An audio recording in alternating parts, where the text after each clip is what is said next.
Welcome to the Charity First Handicapping Challenge, the big game edition. Georgie, the weekend should get off to a great start. And then, of course, early post time on Sunday because we've got the big game.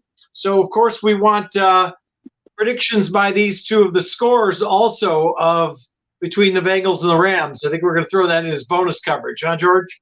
All right, and we got two guys that are definitely qualified to give us a nice score in the Super Bowl because both sports aficionados, and it's going to be great all weekend long. We got some great racing here in Santa Anita, as you mentioned.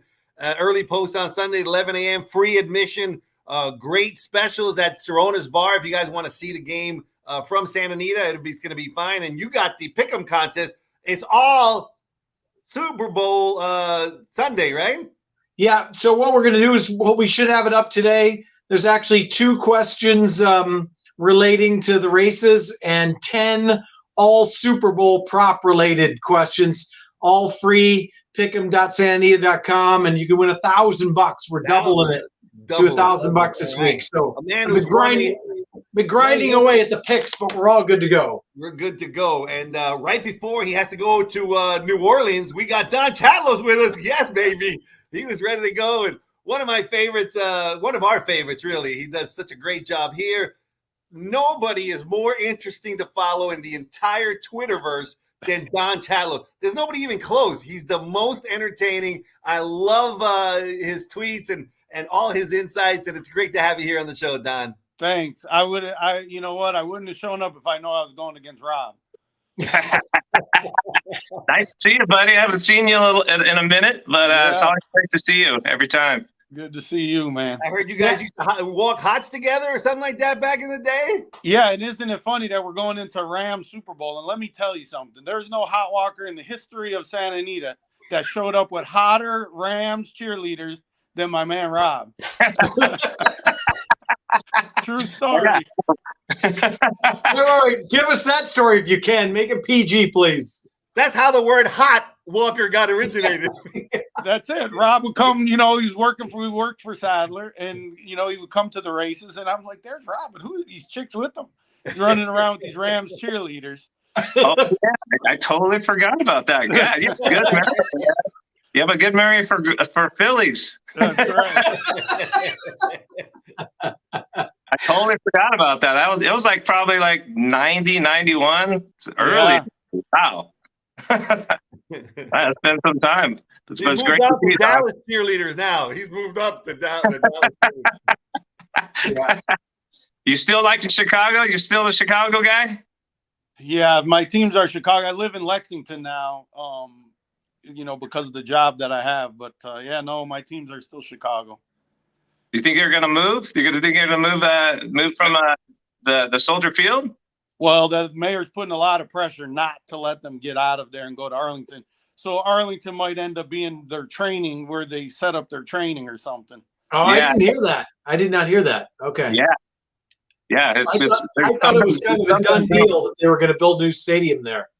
Yeah, and the mayor's putting a lot of pressure to keep them at Soldier Field. Yeah, that's what I've been hearing. So we'll see what happnis with Arlington. Jeez, who knows? It was sad, though. I was sad to see that place go. Very sad. Mm-hmm. Hey, last night we had the Eclipse Awards. We had congratulations to Jessica Pfeiffer, our very own right here, who won Apprentice of the Year. Congratulations to her. And 3-year-old champion, Essential Quality. What do you guys think of that? That was a little bit controversial. Yeah, well, that was my tweet right away. Watch what this causes. I'm going to stay. I don't want to get into the whole Baffert thing because everybody has their opinion. Obviously somebody that worked for Hollendorfer and went through the banning of, I'm not into none of that banning and all that stuff. Obviously the vote for Essential Quality was probably a vote against Baffert, in my opinion. Medina Spirit beat that horse on the square twice. And I don't know. Whenever you have voting, you're going to have people's opinion of the other person involved in the voting. So that's how it went. That's a whole nother show, George. We can do that. Right. Congratulations to Jockey Jess. Jockey Jess, one of my favorites on and off the field, as they say. and she's wonderful. I was so happy for her. I'm gonna be so happy for us, Don, when we win today and move on to round 3, baby. So let's kick it off. You got 100 to win. Who are you going with? I'm not one of those guys that I leave California and then I knock California racing. But this is a bad card today. I had to dig deep to even try to come up with an angle on anything. So don't hold anything back, Don. One of my angles is these horses that have been getting beat over and over and over and finally win. A lot of them come back the next start and win again. So my win bet's going to be in the 5th race, Ron Ellis's horse, Bowl of Cherries. All right, 5th race, Bowl of Cherries with Cedillo aboard for Ron Ellis. Finally broke the maiden in the 11th try, and you believe the light bulb was turned on, and she's going to win 2 in a row. We hope. Well, I don't know if Rob's going to be happy if his horse wins on Sunday, or if he wins this contest today. But let's sweep them both, Rob. So where you go with your 100 to win, and why? Actually, I was almost going to go in the 5th race with the 3 Westward Breeze, but I decided, speaking of Jessica Pfeiffer, I'm going to go with race 8, and I'm going to go with number 7, Lucy Jane, with Jessica Pfeiffer on board. I have a couple angles on this, and the first one being that Unsolved Mysteries came back and won by about 7 lengths the other day against $100,000 maiden claimers. I know the track was really deep that day. She gets second time Lasix. She drew the rail. She kind of was boxed in a little bit on the rail. Not a very good position. She's got speed. She broke Crummy the first start against a big good field at Los Al. Baffert horse Under the Stars won that race by 3 lengths. It was a real spread out field. She showed good speed that day. I think she's got a much better post. She's breaking between 2 slow breakers. It's a real weak field. And the inside horse has no speed as well. And hopefully the 2 and the 3 drawn right next to each other. They both have speed. I think she's going to get a perfect trip. And I believe I'm going to get about 7-2 to 4-1. So my $100 win is going to be on number 7, Lucy Jane.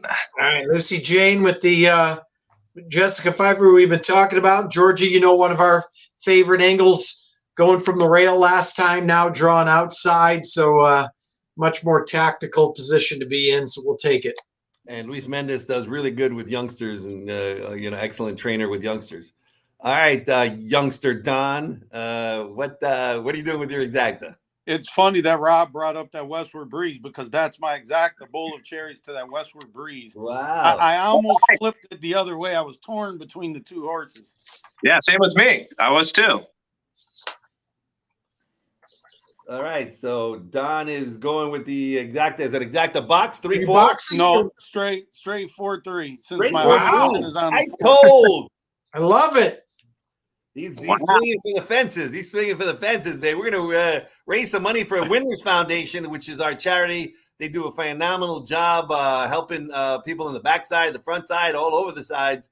And we're happy to have them as our charity. And hopefully one of our 2 handicappers will take their $300 mythical bankroll over $1,000 so that we can give them some extra money. Chappie? Yeah, I'm very confident in that. I mean, we're going to have the tiebreaker later, but I'm sure we won't need that at all. But these guys will get it done here. All right, Rob, where are we going with our exact and why?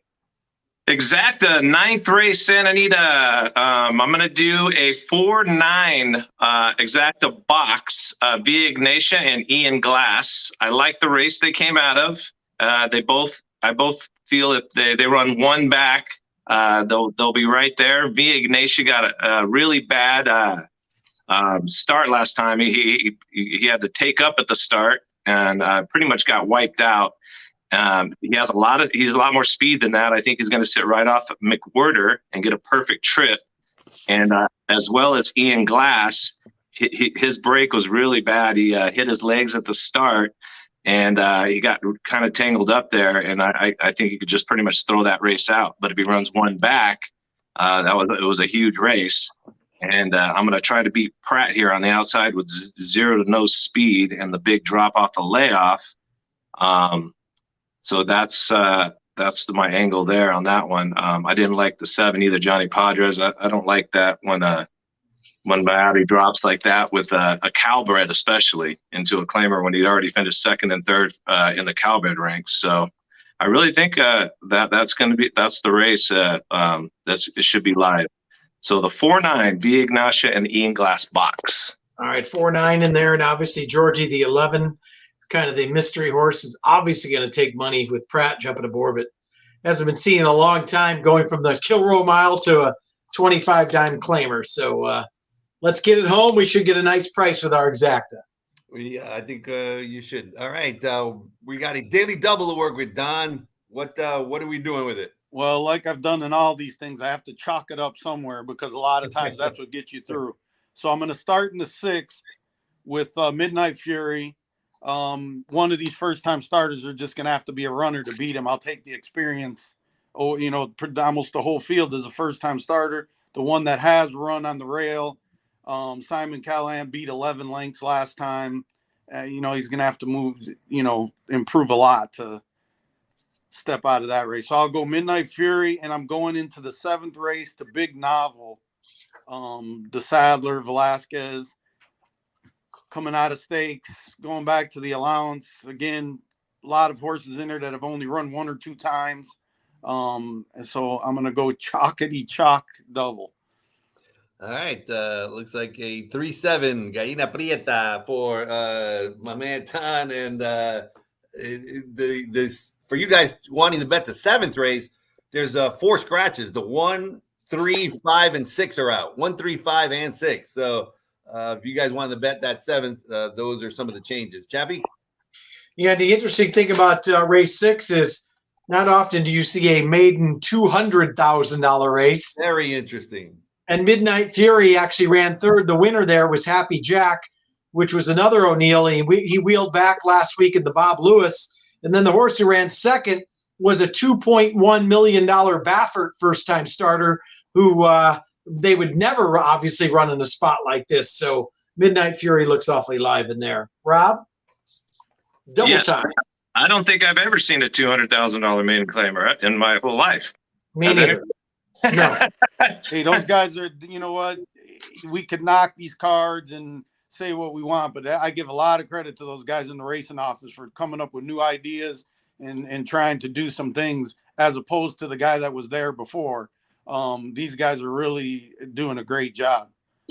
You almost have to believe this $200,000 race is kind of to give really, really good maidens a chance to not go against those $1.3 million 100% beast. I mean, that is, nobody's probably going to claim any of these for 200,000, but if you got a $1.3 million horse, like you said, you're not going to put him in this $200,000 race. So really, the racing office, I got to hand it to Chris, just doing a phenomenal job. He's done unbelievable. A big high five to him for sure. Yep. Yes, I definitely agree with you guys on that. He's definitely got an open mind, and he listens, and he's willing to listen to trainers and even owners. Like, hey, can you maybe look at this and try this start or at this level or something? And he's open for it. That's really cool of him for sure. Yep, no question. All right, where are we heading, Rob, with our double and why?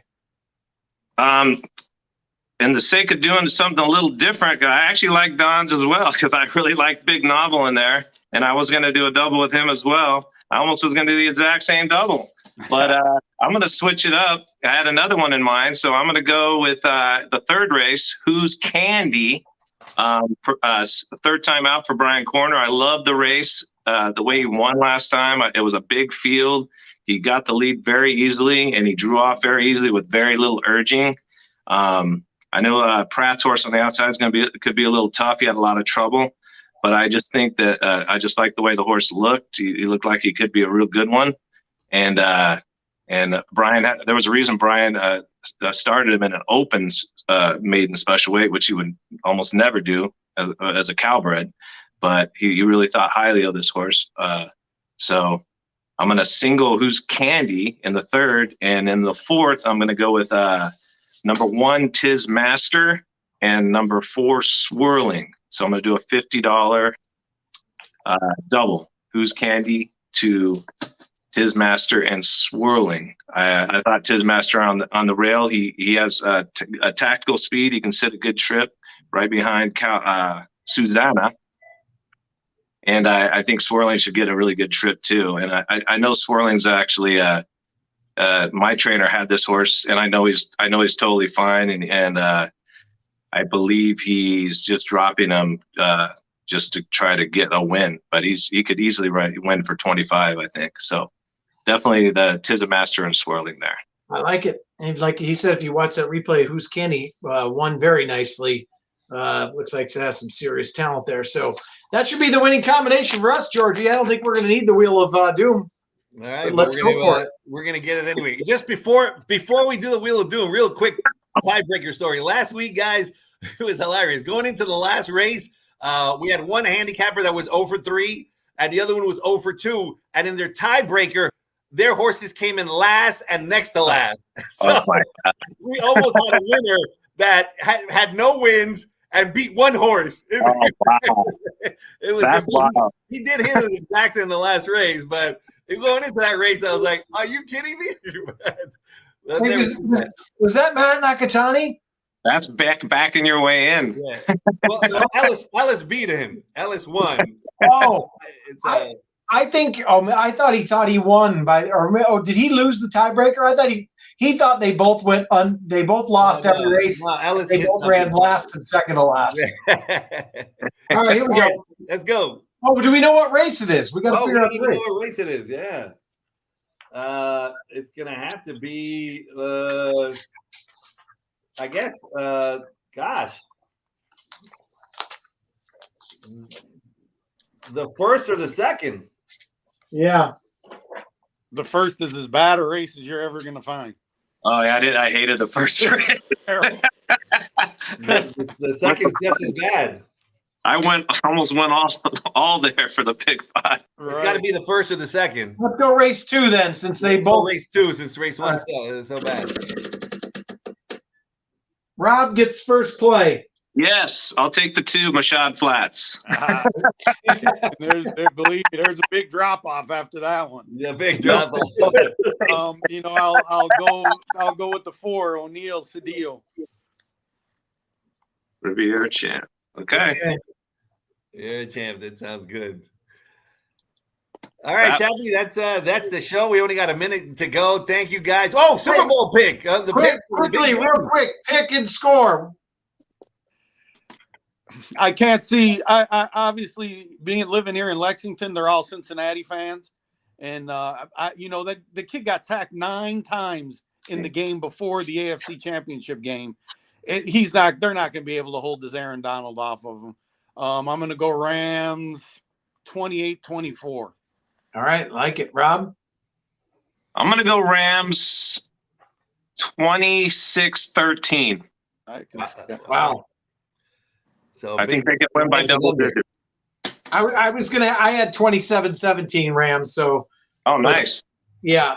Georgie, you got any ideas? Well, I just, like Don said, it's going to be tough for them. That defense is so strong for the Rams, and the O-line is the big problem with Cincinnati. So we'll see what happens. But real quick before we sign off, we actually have Coach Mike Vrabel is here today from the Titans, and he was just named Coach of the Year this morning, and he's here at Santa Anita today. He's bringing some other coaches. I don't know who, but we shall see. Is that the way you pronounce that? You pronounce that Vrabel? Yeah. They're going to be hanging in the suite? The Logan? Yeah. No, not the Logan. A suite to be named later. All right, great seeing you. Hey, Rob, good seeing you, man. Yeah, great to see you. I'll see you on the track. Yeah, thank you so much. Good luck, guys, and good luck on Sunday, Rob. We'll see you out here, buddy. Thanks, guys. Good luck in New Orleans, Don. Good luck in New Orleans. I'll see you guys, and we'll be back tomorrow. Thank you, guys. No charity on Super Bowl Sunday. No charity Sunday. Correct. Okay. Correct. All right. I'll see you guys. All right. Good luck.